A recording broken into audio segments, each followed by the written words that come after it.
Salut l'équipe, what's up? Je sais pas pourquoi je dis ça, je suis en Australie, j'ai une mouche autour de moi. J'ai déjà pris l'habitude australienne de dire what's up. Aujourd'hui on se retrouve pour la première vidéo en Australie. On a atterri les gars sur le sol de Melbourne. Alors ça je peux te le dire que quand je touche cette terre, je sens que c'est du sol de Melbourne. C'est une terre vraiment, elle est onctueuse, elle est parfumée. On sent l'Australie, regardez, regardez autour de nous. Donc aujourd'hui, qu'est-ce qu'on va faire? On va parler des sujets, bah, pas qui fâchent, mais des sujets un petit peu tristes. Les départs, le jour où on est parti de notre beau pays qui est la France, de Nice, pour atterrir ici en Australie. C'est magnifique. Il y a une petite place ici pour que tu t'assoies, il y en a une aussi ici. Donc prends place, installe-toi confortablement, parce que cette vidéo, nous allons talker, nous allons parler tout simplement, si je peux le dire en armoricain en Amérique. J'ai un petit avion qui passe au-dessus de moi, c'est super quand je recorde parce que ça fait pas du tout de bruit, donc c'est magnifique. Aujourd'hui, le père Original G va vous raconter une histoire. L'histoire d'un homme qui est parti en Australie pour vivre une nouvelle aventure. Et c'était pas si facile que ça. On pourrait croire que c'est facile, mais ça l'est pas tous les jours. Donc nous sommes le 10 janvier. Le 10 janvier 2023, nous avons passé la nouvelle année. Et c'est l'heure du départ. Après avoir profité de tous mes proches un maximum, l'heure est venue de décoller vraiment pour l'Australie. Ce qui se passe, c'est qu'on a passé toute la journée, donc du 10 à profiter un maximum avec tout le monde, profiter toute l'après-midi. Donc ce qui se passe, ce fameux 10 janvier, ce fameux, oui bien sûr, à 17 h, nous avons le décollage. Lendemain de soirée, bien sûr, bien évidemment, on a profité avec la famille et les collègues. Tout le monde se réunit à la maison pour boire un dernier verre de champagne avec les grands-parents, la famille, ma maman, bien sûr, et puis les amis. Le dernier verre et puis on part, direction l'aéroport de Nice-Côte d'Azur. Tous en minibus bien sûr, parce qu'on était une cinquantaine, on se régalait tous ensemble, personne n'avait envie de partir. Mais à un moment il fallait bien partir, donc bon, on part tous ensemble, on ricane une dernière fois et puis là on se retrouve sur le portique d'embarquement, on voit au loin cette porte qui nous dit bah ça y est, il est l'heure de partir en Australie mon pote. Le vol est retardé bien évidemment, on apprécie les compagnies aériennes mais bon c'est toujours retardé. Donc ça nous laisse quoi, une petite demi-heure en plus, 40 minutes en plus. Le temps d'enregistrer nos bagages en soute. Je pourrais décrire ça, mais c'était une sensation vraiment bizarre parce que d'un côté j'avais vraiment envie de partir, j'avais envie de commencer l'aventure, de tout quitter pour me dire ok j'y suis vraiment, pour arrêter d'être triste, de penser qu'on va laisser tout le monde. Mais d'un autre côté, voilà, j'avais pas envie de me détacher de ma mère, ma grand-mère, mon grand-père, mon parrain, tout le monde, j'avais pas envie. Et malheureusement j'étais obligé.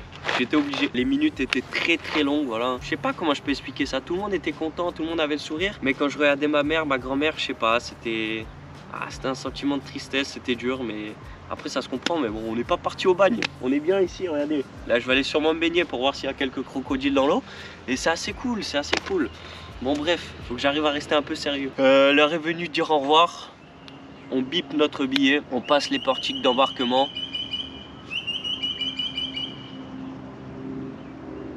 Ça c'est un oiseau d'Australie ça. Ils sont différents qu'en France, hein. Faut faire attention. Hein. Du coup, on passe notre billet, on passe le portique. Et là je commence, c'est le début du voyage. Je commence à ouvrir mon sac et là j'entends loin.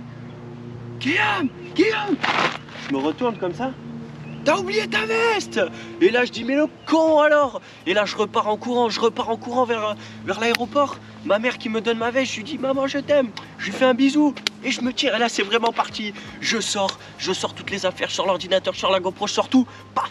Je me mets à l'embarquement et là je passe la porte et là boum! Tout seul dans l'aéroport. J'ai eu la chance de partir avec 2 collègues à moi. Donc j'étais pas vraiment tout seul mais moi j'ai envie de vivre cette aventure à fond. Je me retrouve comme ça à attendre à l'aéroport le premier vol pour Rome. Et là c'est un moment qui est quand même assez long parce qu'on se dit ok, là on est parti. Je lis les derniers messages sur le sol français, on t'aime fort, voilà, on pense à toi, je vous embrasse tous. Je vous remercie d'ailleurs tous d'être venus la dernière soirée. Mais malheureusement voilà, ça a une fin, mais ça a un début de quelque chose d'autre. Et c'est pas la fin pour toujours, vous le savez bien. Je divague, moi j'adore conter des histoires, je suis avant tout orateur. Je me gratte les couilles en même temps que je dis ça, c'est super.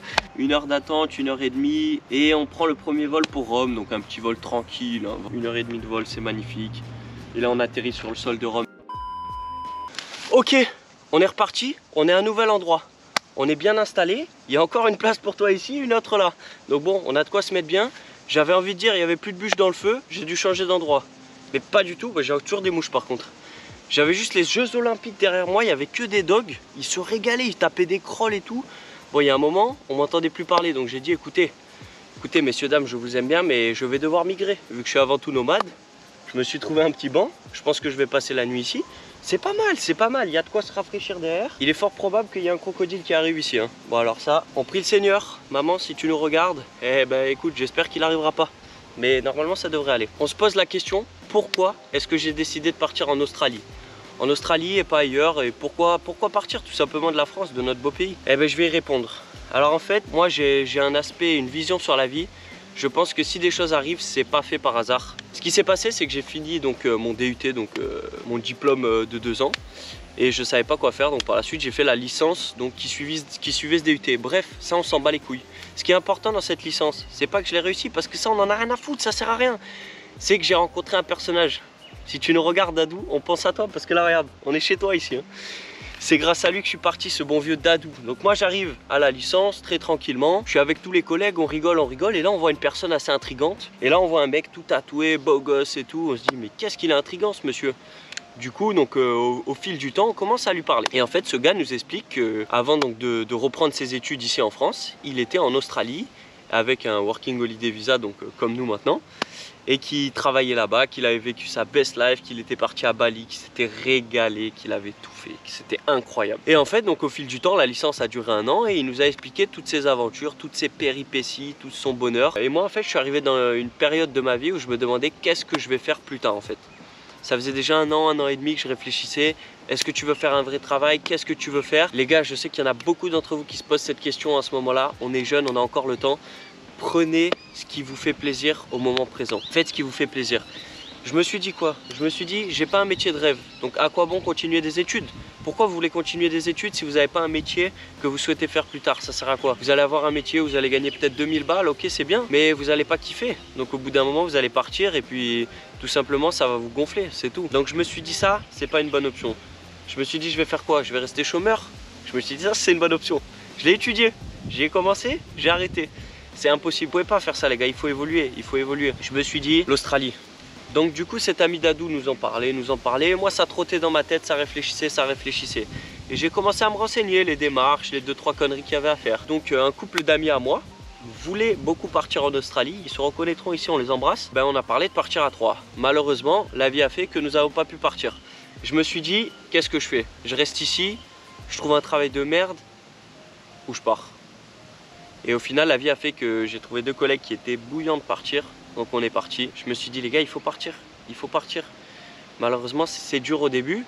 Mais là, si vous êtes probablement dans une... Si vous regardez cette vidéo jusqu'à maintenant, vous êtes probablement dans une période où vous avez des doutes. Vous vous dites, est-ce que je vais y arriver quand je vais partir? Je suis nul en anglais. Me too, I don't speak English. Je suis naze les gars, je ne parle pas anglais. Ça fait 5 jours que je suis là, je ne comprends rien. Mais vous arrivez toujours à vous débrouiller. Vous baragouinez ce que vous pouvez, vous parlez avec des gestes comme vous pouvez, ce que vous pouvez les gars. Tout simplement, vous allez y arriver. Ce qu'il faut, c'est passer ce putain de pas. Il faut essayer dans la vie. De toute manière, il n'y a pas le choix. Il n'y a pas le choix. Et du coup, pourquoi est-ce que je souhaitais partir? Mais la raison principale, c'est l'anglais, les gars. C'est l'anglais, c'est trop important. Je vais pas vous faire les discours des anciens. Oui, je vais dire, il faut vraiment l'anglais pour pouvoir travailler dans des grandes boîtes et tout. On s'en fout. Nous, on veut voyager, c'est tout ce qui nous importe. Mais il faut parler anglais, les gars. C'est trop important. C'est trop important. Dans tous les pays, ça parle anglais et on comprend rien. C'est ça le problème. Donc là, vous êtes prêts à partir. Taffez les séries, les gars. Taffez du Duolingo. Faites ce que vous pouvez, mais faites pas comme moi. Travailler un petit peu plus parce que sinon ici c'est la galère. Donc il faut se donner les moyens, et il faut passer ce pas. Pour répondre à vos questions, il faut être ici en fait. Malheureusement il y a une période de doute, mais une fois que vous allez arriver ici, ben, toutes vos réponses à vos questions en fait elles vont être là. Elles vont être sous vos yeux et vous allez comprendre qu'est-ce que vous êtes venu vraiment chercher ici.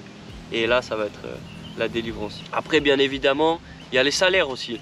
Ça fait 5 jours que je suis là, donc je peux pas vous dire que j'ai un grand salaire puisque je touche à peu près 0 $. Les salaires, c'est ça qui nous a motivés à venir aussi, hein, on va pas se le cacher. Faites toutes les démarches, cherchez du taf et après ça va bien payer, c'est la vraie vie ici, on se régale. Franchement, tout est incroyable, il faut tenter. Après, ce qui se passe, je peux le comprendre aussi, votre famille qui se pose beaucoup de questions, mais qu'est-ce que tu vas aller faire là-bas? Pourquoi tu pars aussi loin? Ça, les gars, ils le comprendront que plus tard. Et on va chercher des réponses à nos questions. Nous aussi. Votre famille va beaucoup se poser de questions, ils vont avoir peur pour vous. Rassurez-les, je sais que c'est le cas actuellement. Rassurez-les les gars, ça va bien se passer, on part pas au bagne. Montrez-leur ça, regardez. Regardez, on est posé, il n'y a pas de serpent pour l'instant. Il n'y a pas de crocodile. Bon, j'ai entendu un bruit, mais il n'y a pas de crocodile. Je me méfie toujours quand même, parce que bon, ça fait que 5 jours que je suis là. On le rappelle, il faut se méfier. Si vous êtes dans l'hésitation les gars, passez ce pas. N'attendez pas que quelqu'un vienne avec vous. Au final, si vous attendez les autres, vous ne ferez jamais rien, les gars. Dites-vous ça, vous ne ferez jamais rien. Prenez-vous les choses en main, c'est à vous de faire les choses, c'est maintenant que ça se passe. Parce que demain, ça sera trop tard. Voilà, on m'appelle pas Pascal Duprat, je fais des discours comme un ancien. Moi, je dis toujours, il faut se faire plaisir à son corps. Boire un petit coup, c'est agréable, mais il ne faut pas rouler dessous la table. C'est notre devise, donc bon, il y a un moment, il faut y aller. Dites-vous qu'en fait, si là, vous hésitez à ce moment-là, il n'y a qu'une chose qui va ne plus vous faire hésiter, c'est le moment où vous allez passer les portes de l'avion, en fait. Prenez votre billet et tentez-le, tentez votre chance, en fait. Vous n'aurez rien à perdre. Qu'est-ce que vous pouvez perdre de pire ? Dites-moi honnêtement, peut-être les 2000 €, le billet d'avion, plus le visa. C'est tout, rien d'autre. Si vous voulez vous rentrer, c'est que de l'argent, on s'en fout, ça sert à rien. Ça sert à rien. Le principal, c'est d'être là, c'est de se régaler au moment présent. Kiffez votre life. Si vous êtes dans un boulot, que vous gagnez vos sous, que vous avez peur de partir, partez, c'est pas grave. Vous le retrouverez ce boulot. Vous trouverez peut-être quelque chose de mieux ici, quelque chose de mieux à votre retour en France. On ne sait pas de quoi est fait demain. Il faut profiter un maximum. J'ai toujours la devise, les gars, il faut profiter un maximum. Écoutez ces oiseaux. Vous pensez qu'ils profitaient pas? Vous pensez qu'ils profitent pas à ce moment-là où on parle? Ben bien sûr qu'ils profitent. Ils sont là, ils volent. Est-ce que nous on vole? Certains oui, certains dans les supermarchés. Et ça c'est mauvais, les Français en Australie qui volent, voilà, on comprend, vous avez très bien compris le geste. Je pourrais parler encore 1 heure ici, il nous reste plein d'aventures à raconter, mais vous vous doutez bien que ça sera dans une prochaine vidéo. La prochaine vidéo, toutes nos péripéties à l'aéroport. Là je vous ai motivé un petit peu, maintenant ça va être la galère les gars, je vais vous mettre dans le dur. On va voir ceux qui ont le mental de partir maintenant. On va raconter tout ce qui s'est passé, du moment où on a atterri à Rome jusqu'au moment où on arrive en Australie. Et il s'est passé 5 jours pour vous dire. Donc je peux vous dire que ça a été une vraie galère. Je prends un peu de repos, je vais marcher un peu, je vais m'évader. Et je vous raconte ça dans une nouvelle vidéo. En tout cas, si vous avez kiffé, petit like, on s'abonne, on met la cloche, je sais pas où il faut cliquer. Et on suit les prochaines aventures. Je vous fais des bisous. Et n'oubliez pas, il y a toujours une place au coin du feu. Allez, ciao l'équipe!